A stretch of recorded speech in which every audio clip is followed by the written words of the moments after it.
El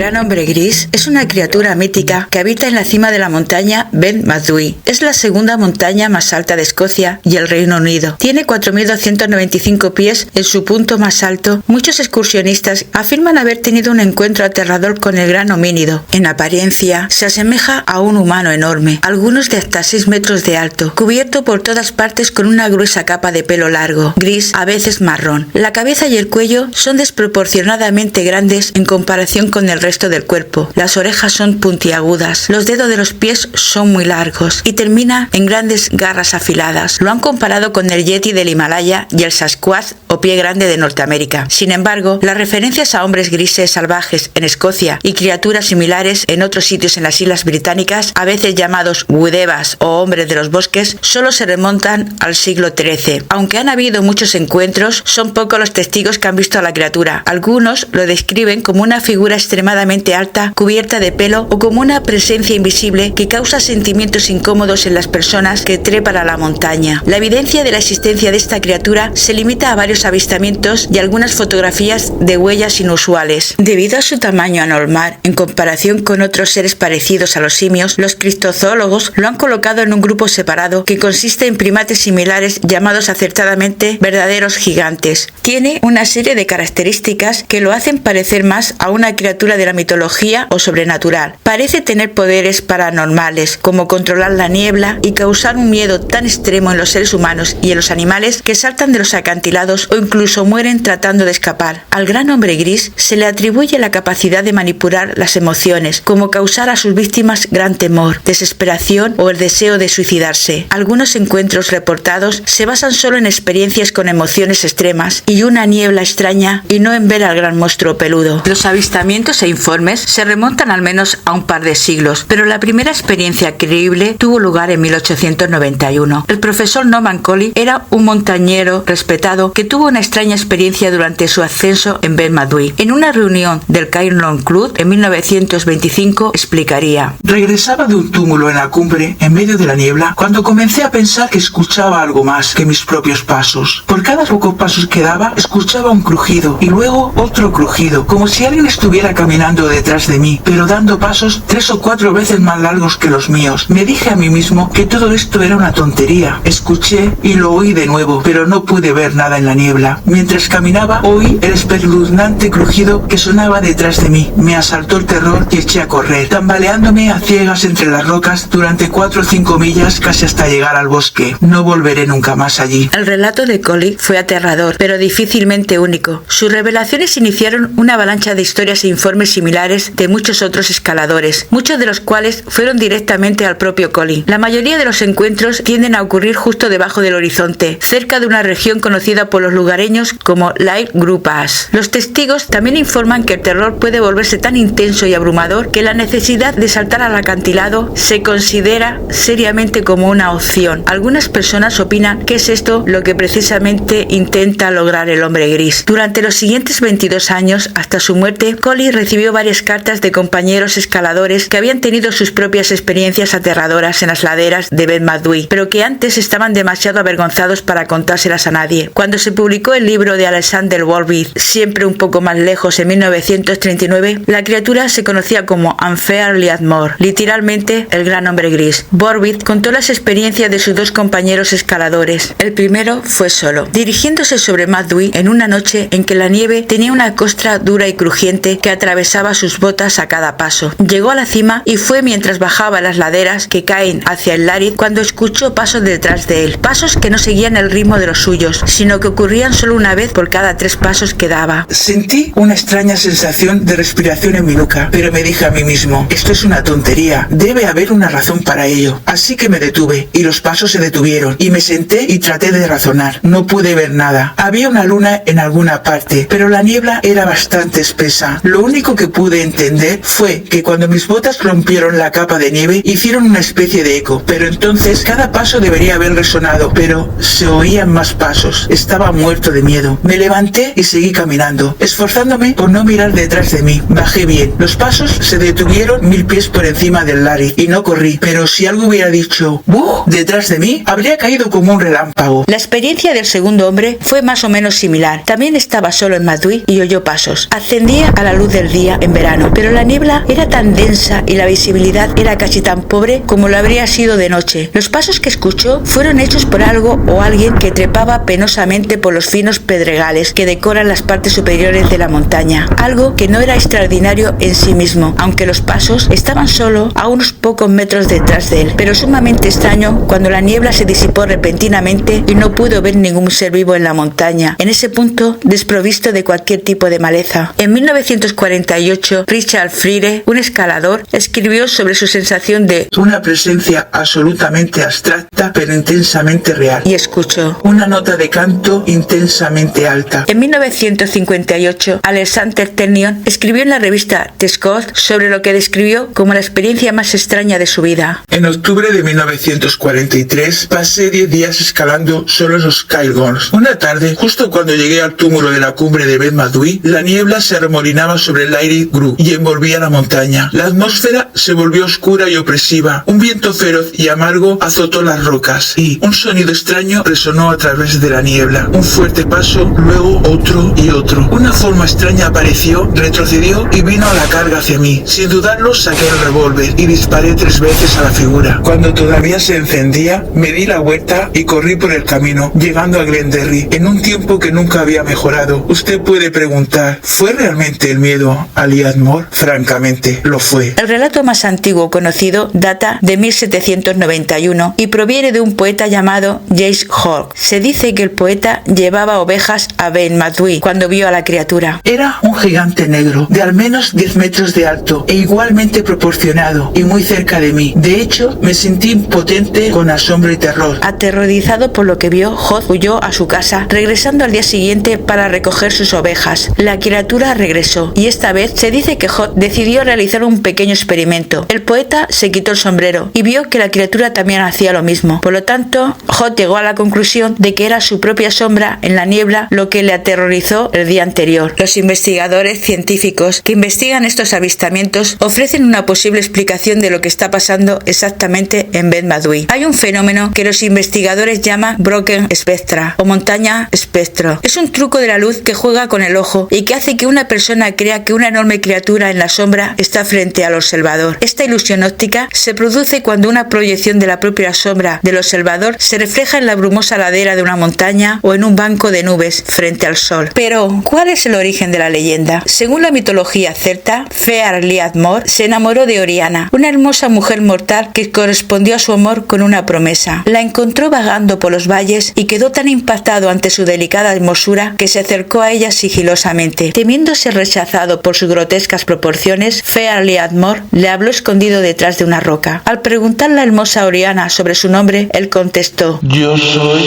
el gran hombre gris. Oriana se sintió tan atraída hacia él que no le importó su aspecto. Acordaron encontrarse a la medianoche en la cumbre de Ben Madoui y luego huir juntos hacia las tierras bajas, donde ambos serían eternamente felices. Oriana partió secretamente, pero fue alcanzada involuntariamente por la flecha de un cazador, que se retiró de la escena del crimen sin ofrecerle ayuda. Cuentan que Oriana se desangró durante toda la noche, llamando en vano a su amado, que la esperaba en la cima del monte. Apesadumbrado, Fear Liadmore descendió del valle con las primeras luces del amanecer. Convencido de que Oriana se había arrepentido de la promesa, la encontró agonizando, aunque con el aliento suficiente como para contarle lo sucedido la noche anterior. Oriana murió en sus brazos y Fear Liadmore se convirtió en un exiliado de su raza. Desde entonces acecha a los hombres en los pasos montañosos, alimentándose de sangre, tomando la precaución de no vaciarlos por completo, para así observar cómo la vida abandona lentamente sus cuerpos, tal vez buscando en la macabra agonía algún gesto que le recuerde el rostro de Oriana, desfigurado y atravesado por la muerte. Las leyendas narran también que existe una sola forma de evitar el ataque de Fearnley Armor: escuchar su triste historia de amor. Se dice que si alguien observa su forma gigantesca en los pasos helados y le solicita amablemente que le narre sus desdichas, se sentará junto al fuego y repetirá incansable la terrible historia de su amor por Oriana. Quien olvide escuchar atentamente su tragedia sentirá una presencia que paraliza a las aves y enmudece a las aguas. Luego una voz profunda y antigua como las cumbres de las montañas. El gigante sin tiempo se revelará entonces en el camino, acercándose al viajero con los ojos inyectados de una gran negrura, y solo pronunciará una frase que también es un nombre. ¿Acaso lo último que todavía le pertenece? Yo soy